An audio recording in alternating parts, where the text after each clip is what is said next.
to the party now. Henry Nana Boakye, also known as Nana B, is national organizer of the New Patriotic Party. He's joined us on the line. You're welcome to Eyewitness News, sir. Oh, thank you very much, Sandra. How big a deal was Alan in your party as of yesterday? How would you consider him, or how would you have considered him if you and I were having this conversation yesterday morning? Oh, Sandra, good evening, and good evening to your cherished listeners and viewers. Honorable Alan Keyerematen, until yesterday, he was a huge figure in the party. He was there during the formation of this party. He's been part and parcel of the structures of this party, as you rightly put it.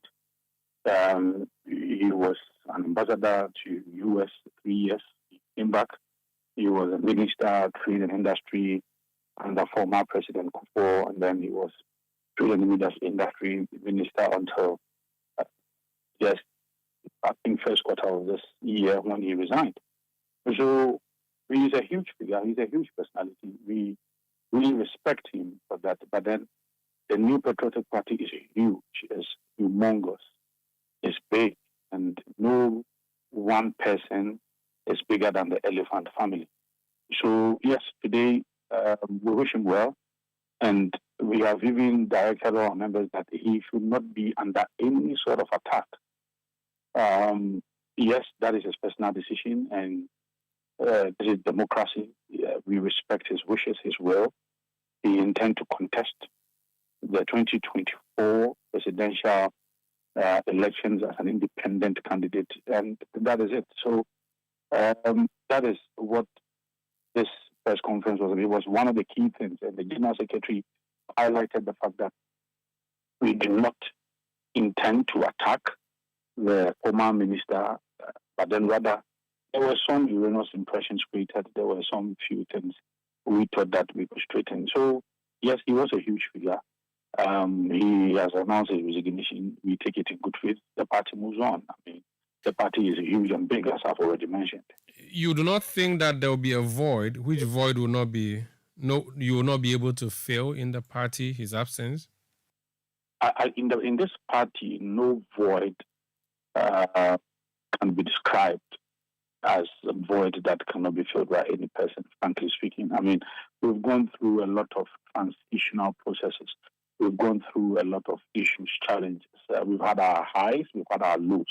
Don't forget, in 2015, the national chairman, the general secretary, and then the national first vice chairman of the New Patriotic Party, they were suspended when they went through due process, and the party lived on and then fought a good fight and then won the elections. So, yes, this party is not built on personalities. This party is built on the collective interest of all the persons who intend to sacrifice for the party. Now he has left. He did not just leave, but in shutting the door behind him, he denounced your administration as executives of the party, saying that you were unfair, you were favorable to one candidate. Essentially, you have been hijacked, and I'm using the party to mean you, and that a few of you have hijacked this party and running the party not the way that the likes of Odoi Sykes ran it, the likes of Darocha ran it. It's essentially a verdict on your administration as current executives. What do you say to that? I find it very, very, very unfair, and in a very charitable voice, I would say that very unkind words, because, first of all, how can the party be hijacked? Look, in 1992, we just had just around 2,000 delegates electing the presidential candidate. We opened up the process, we deepened it, and then the first time we had a constitutional amendment to make sure that we had, quite a good number of the party people, the stakeholders voting. We had close to about 160,000 people voting. In November 4th, we were going to have 200,000 party delegates voted. How can anybody describe such a process as being hijacked? And you see, now the leader of the New Patriotic Party is His Excellency the President, Nana Addo Dankwa Akufo-Addo. It is this same person you contested. It is this same person who announced your name before any other person that you're going to be a minister. If you make or if you put up such words, the party has been hijacked by a selected group of party leaders and elders and government appointees behind the curtains of our pockets. So the leader of the party is the president. So in essence, you are rather directing this language as the person of His Excellency the President. And I find it very unfair.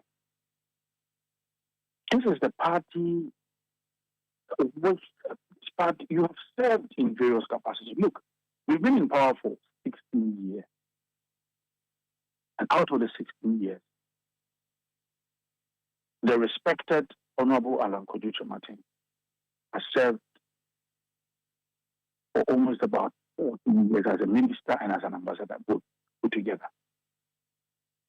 That is why in the statement of the General Secretary mentioned that there were people who also anticipated, who also had the aspirations, who had wanted to also contest to be presidential candidates. Then they will move forward to become maybe president or so. Their dreams never came through. They never resigned. In fact, currently we had almost about 10 persons who aspired to become president. When we had the special delegate conference, it was shortlisted to 5. Now, 5 people never went through.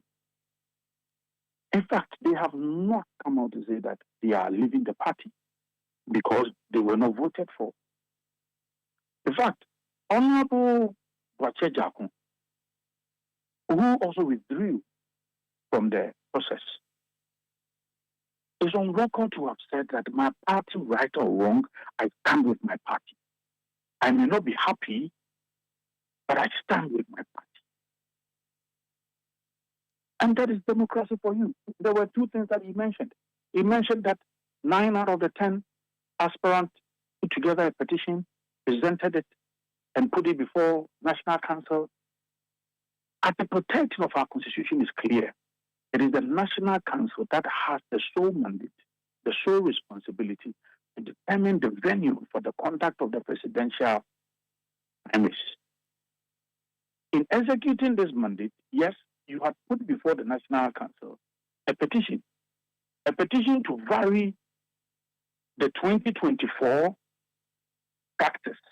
That practice was to hold the primaries, the special delegates conference, in all the then 10 regions, and then we have an additional polling center at the headquarters, making 11.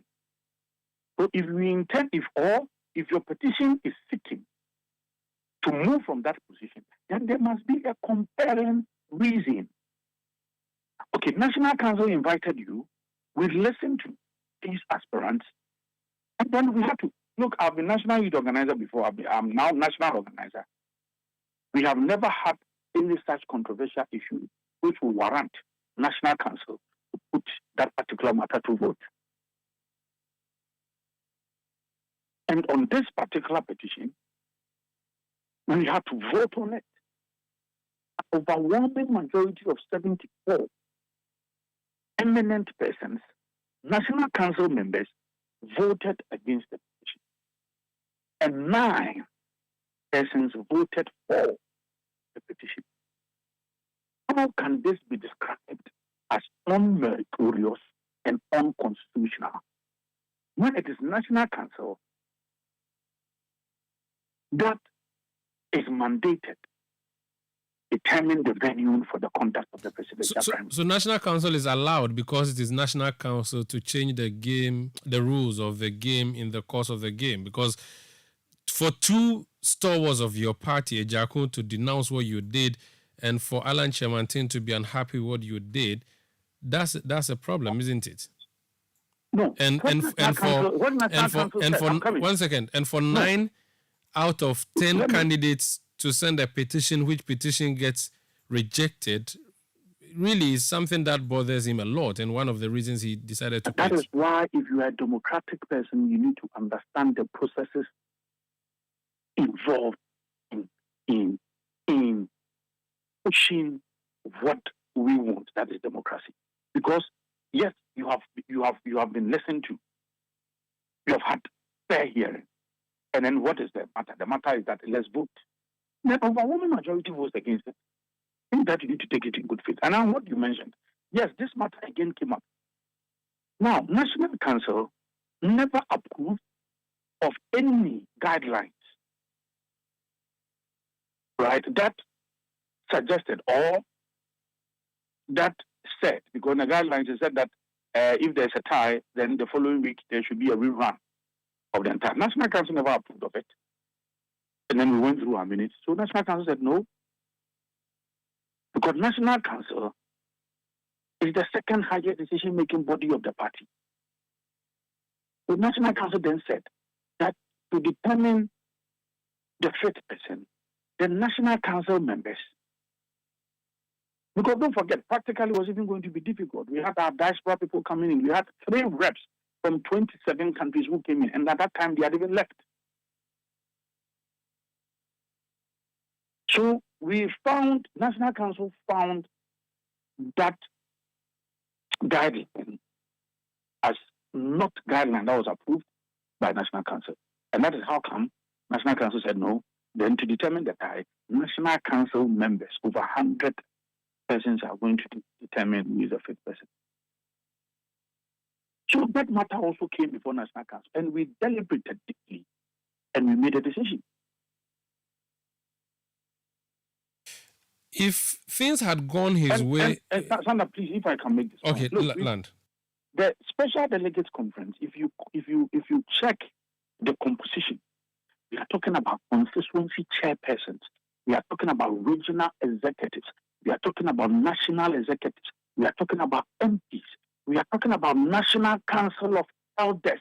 We are talking about ministers who are NPP members. How can anybody suggest that these people, there are some unseen hands which is manipulating these people and which is pushing these persons in one line? It is very unfair. These are the managers of the party in the various various structures of the party. And for anybody to suggest that these persons are being manipulated by some unseen hands is very unfair. So we felt that no, these are some of the things that borders on the party's operation, and then we had to respond to. But then we don't have anything against Honorable Alan Keyerematen. He served well, we wish him well, and that should be it. If things had gone... Okay, apologies. We've lost Nana B there. We'll try to reestablish connection back on the line.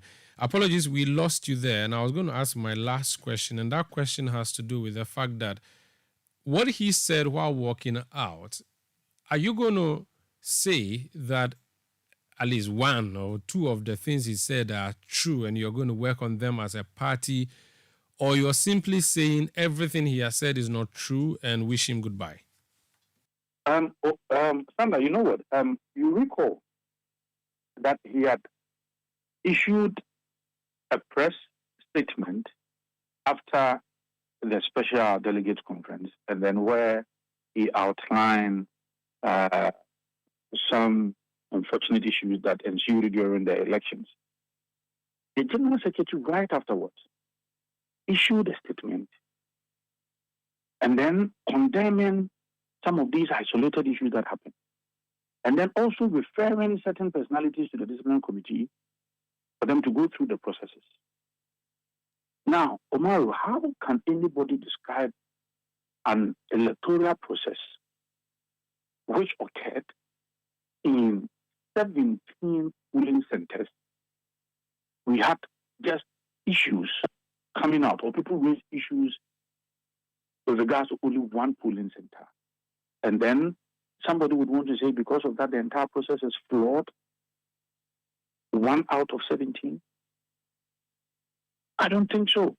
And then all the issues he mentioned in the first press release, these are issues the General Secretary quickly came out and said that they were going to work with.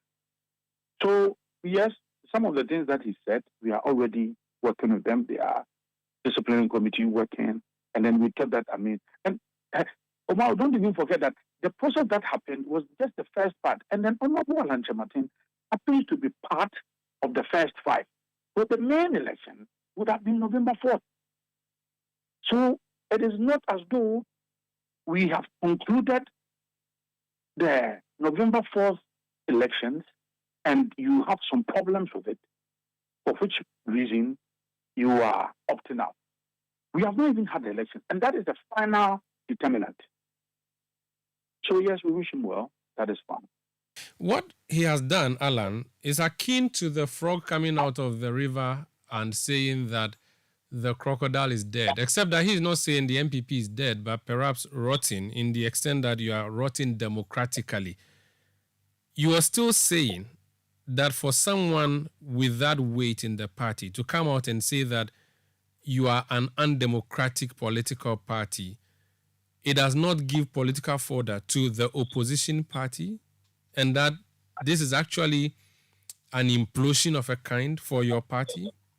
No, not at all. I mean, don't forget that, Omar, if you followed the politics of NPP and NDC very well, we've had some, personalities, very key persons, always coming the opposite side. And then the mother party has always remained strong. I mean, we've had the former president, in such sharp, opposition to his own party. We've had the former president, that is the former first lady, even challenging the sitting president, and then even she went on to form her own party.